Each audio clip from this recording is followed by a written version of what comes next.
0.1 milligram tablets. They're supposed to take one daily. How do we administer it? And it's always going to be per dose. It doesn't indicate that here, but I think you guys know that.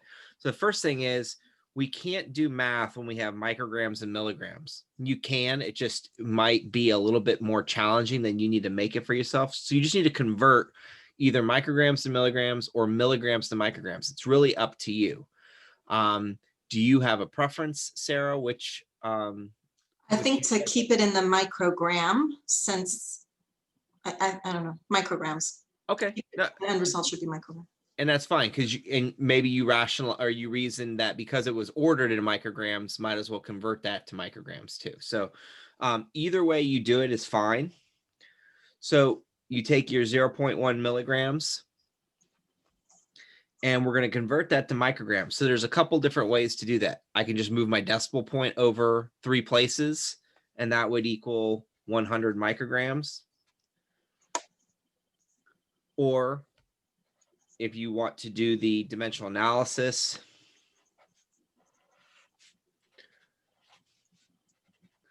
when I make a conversion, it's 1,000 micrograms per milligram. But either way, I'm going to get to the same answer, 100 micrograms. So once I know how many micrograms I have per tablet, I can just take my my order, which was the 150, and then divide by the 100. And then I believe you get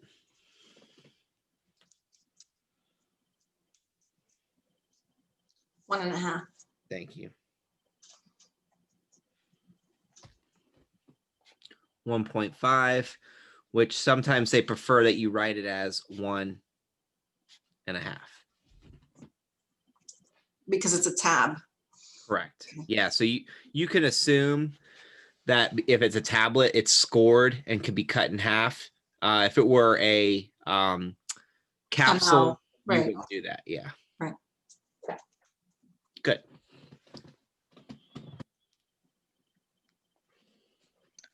Can we? Whenever I'm calculating drop rates, I need 2 pieces of information. I need the flow rate and I need the drop factor. Put those 2 together, that will help you get to your drop rate, which is typically in drops per minute. I'm sorry, it's always in drops per minute when we're talking about drop rate.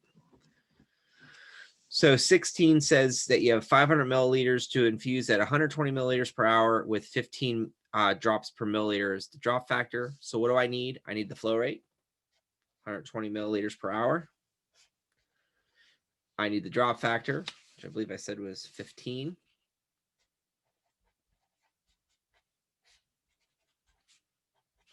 And then the only step that I need to do here is I need to convert hours to minutes.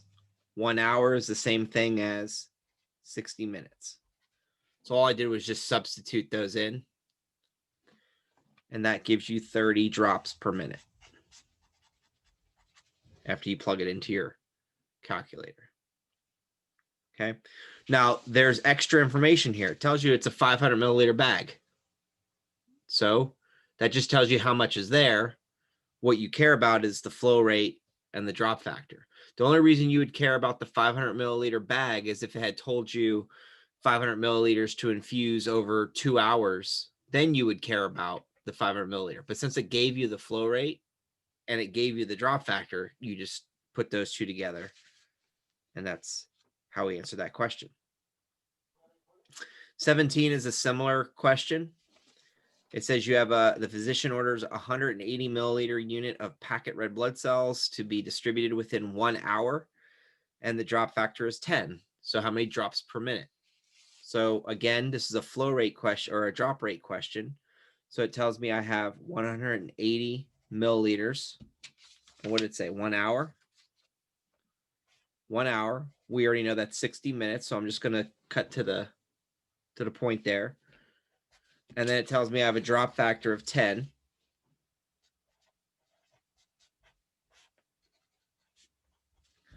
Okay. And then clearly I got tired of coming up with different answers because this is also 30 drops per minute.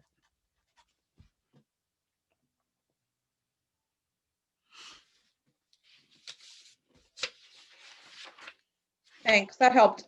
What about like if you don't have the flow rate given to you? So, well, that last one I just did, the 17, it doesn't give you a flow rate. It just says 100 milliliter of unit packet of red blood cells to be given within 1 hour. So technically that's not a flow rate.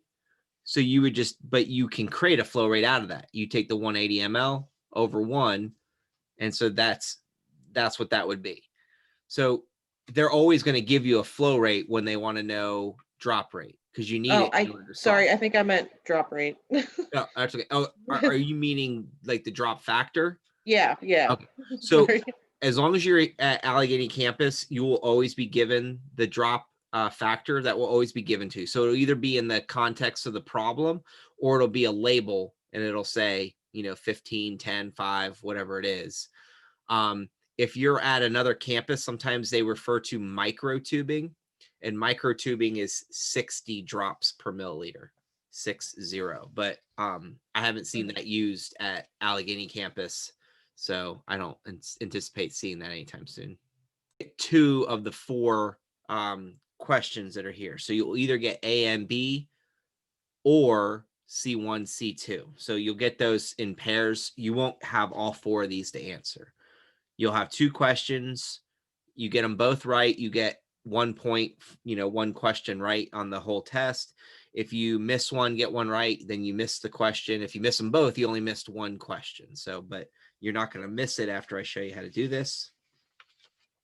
So the first thing it says is to calculate the number of milliliters to administer for the bolus dose. So in order to do that, first of all, we have to disseminate and figure out what all this protocol stuff is.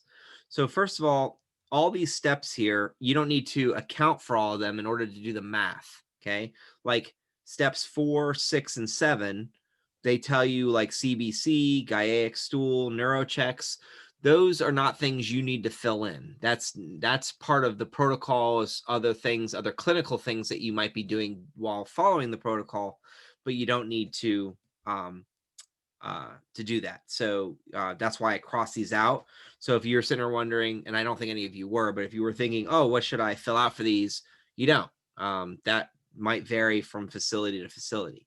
Well, what you do need to account for is the patient's weight, which, they weighed in pounds. We need to adjust that to kilograms. So you take the patient's weight, divide by 2.2, and then round whatever you get to the nearest 10th. So here it was a whole number, so we just leave it at 50.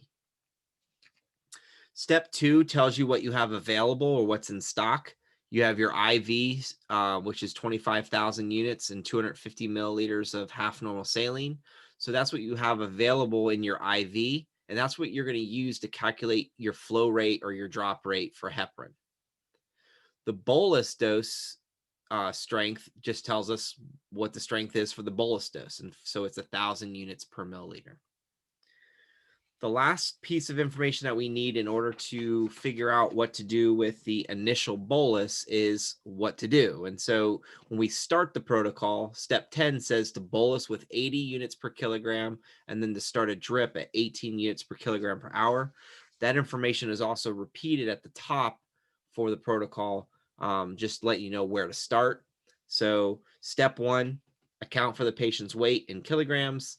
And then step 2, start answering the questions, which is converting the bolus and then converting the flow rate. So let's start that process. So to answer A, what I'm going to do is I'm going to take my patient's weight, which is 50 kilograms, and I'm going to account for the patient's weight doing the bolus dose, which says 80 units per kilogram. Okay, so I got that from step 10 or from the top of the protocol, wherever you get that information, it's exactly the same. 50 times 80 is 4,000 units.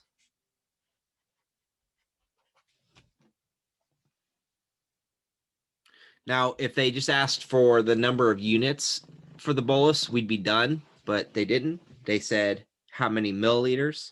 So that's where we go back in our protocol and we look for what will allow me to convert units to milliliters.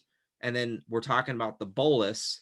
So what I'm going to do is in step 2 of the protocol, it tells me the bolus dosage strength is at 1,000 units per milliliter. So that's what I'm going to use as my conversion factor. So 1,000 units, 1 milliliter. I plug that into my calculator.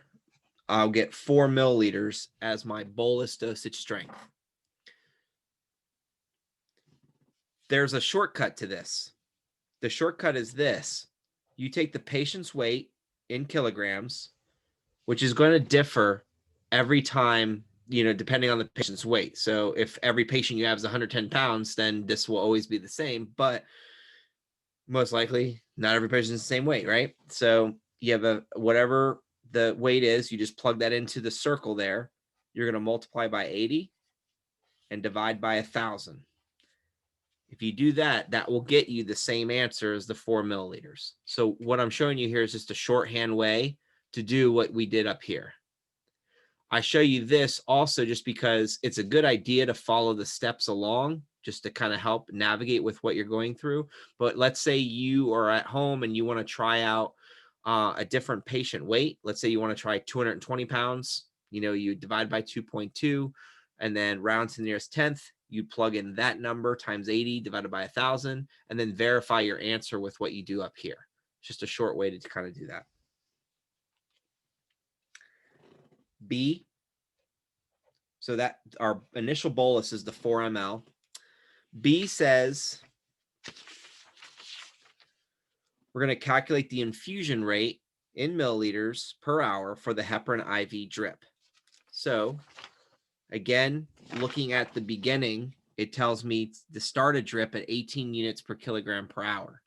So same patient, 50 kilogram patient, 18 units kilogram hour.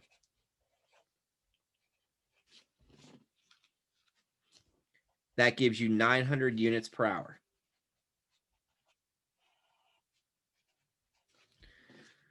I don't want units per hour. I want milliliters per hour. So what I need to do next is convert units to milliliters. So again, we're going to go to our available. Step 2 of the protocol. Step 2 of the protocol says what you have available. We already know we're not doing with the bolus right now, right? Because this is not a bolus. This is not a one-time bolus push. We're going to be doing an IV. The IV says heparin 25,000 units in 250 milliliters half normal saline. And again, I gave you the note. This is what we're going to use to calculate flow rate. So 25,000 units, 250 ml. 900 times 250 divided by 25,000, and we get 9 milliliters per hour. The relationship between 250 over 25,000 is the same thing as saying 1 over 100. So I'm just giving you that as like a little side note if you want to remember that.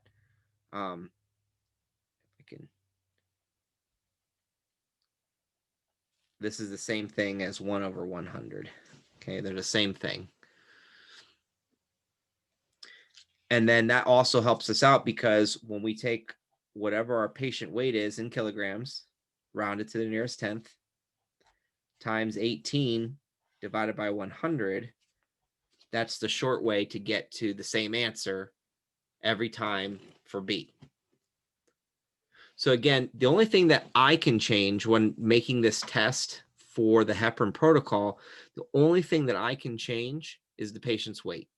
Okay. So if you want to try and practice, I would say just change the patient's weight and see what numbers you come up with. Just remember to round your numbers, your final answers to the 10th.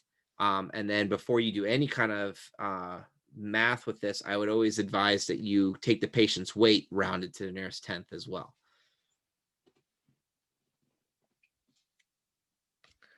All right. So we ran through the initial protocols on our 50 kg patient, And we started them off at 4 mil bolus dose, and then they've been on the 9 mil per hour for 6 hours. After 6 hours, we measure their APTT to evaluate their clotting. So the APTT says it's 43 seconds. When we go to the protocol, we look in the protocol and we just look to see where that range falls in. So if it was less than 35, you'd follow the steps for step 11. If it was between 45 and 75 seconds, you'd follow steps for the protocol for step 13. But we're going to follow step 12 because that's where the 43 seconds lies. And here you can see we're going to do two things. We're going to rebolus with 40 units per kilogram and then increase the rate by 2 units per kilogram per hour. So we're going to make some adjustments. Based off of what I'm seeing here is it seems like the patient is still having clotting issues. And so we're trying to get them to clot less. Okay. And so that's what the protocol is telling us to do. When we go back to the questions, it says, calculate the number of milliliters to prepare, meaning for the new bolus dose, and then calculate the new infusion rate in milliliters per hour. So let's do that. So the first part, the rebolus, so C part 1, tells me 40 units per kilogram. My original was 80 units per kilogram, which is exactly half of the original. So if the first one was 4, then the second one should be 2. But let's just verify that. So 50 kilograms times the new bolus procedure, so 40 units per kilogram. That gives me 2,000 units.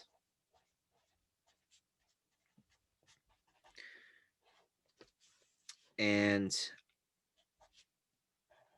we don't want units, we want milliliters. So if I have a way to get to units for milliliters, which I do, we have that 1,000 unit per milliliter for our bolus dosage strength. So I'm using the same bolus stock information. And that's where I get my 2 milliliters. So that did work out. It was exactly half. And that's what we would expect to see happen. Okay. Again, shorthand, patient's weight, depending on what that is, times 40 over 1,000 is how you would set that up for the shorthand, just to kind of double check your answers if you try a different patient weight.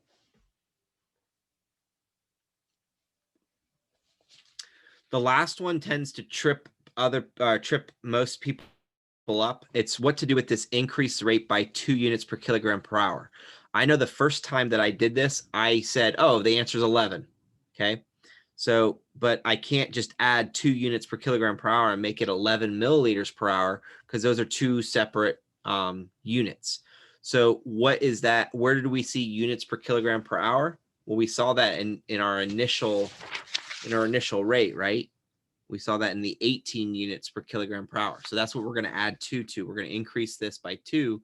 So we're going to increase it to 20 units per kilogram per hour. I just wanted you to know where I was getting that from before I start writing it down. I don't want you to think I'm making things up as I go along. So 50 kilograms times, remember it was 18 plus 2 is 20 units. And that's my kilogram hour. That gives me 1,000 units per hour.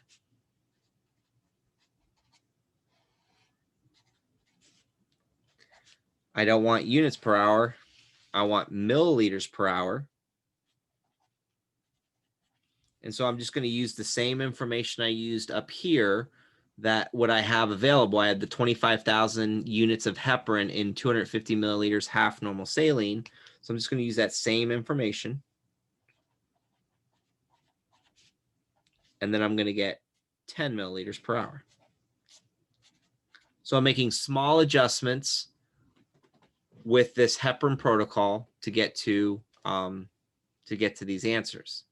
And again, I have the shorthand for this as well. Again, 50 is just the sample. This would be times 20 over 100. Every time you do a bolus, you're going to divide by 1,000. And every time you do a flow rate, you're dividing by 100 in the heparin protocol. So I don't want you to think that's always the case. The other thing that I'll quickly say is, you know, if our original APTT was 18 and then we got to this point, notice here it says to decrease the rate by 2. So then we would just adjust and bring it down to 16 units per kilogram per hour and then make our calculations. Here it says to decrease the rate by 3. So we bring it down to 15, 18 minus 3. Here it says to increase the rate by 4. So we would bring it from 18 up to 22. So it just depends on what the protocol tells us to do. And like I said, the challenging part about this, and you probably feel the same way, is just there's so much information. What am I supposed to use? And that's what I'm trying to show you.